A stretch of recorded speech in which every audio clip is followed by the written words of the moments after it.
मयम फसाए ते गोरे हो गे दीवाना मैं तोर रानी मिलिल बुलाए आहू कहे मुला ते गोरी दगा मराखे आहू के हे ते हावो मुल दगा मारा खेते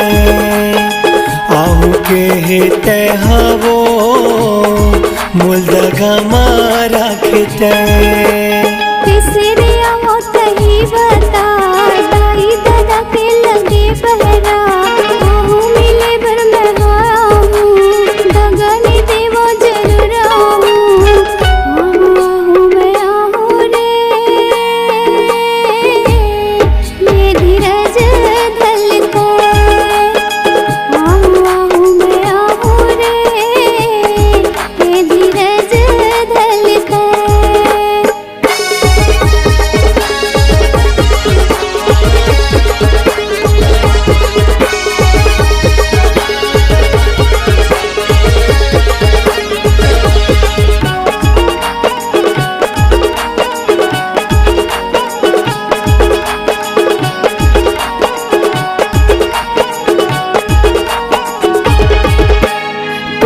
दीवाना दीवानी मोरते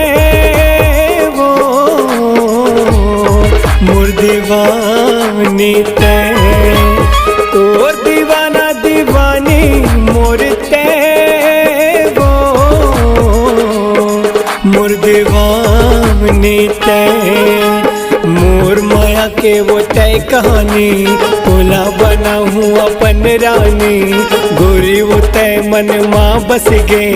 आठों पहर नैना में झूले झूले झूले ते झूले वो मोर नैना माँ झूले ते झूले झूले ते झूले वो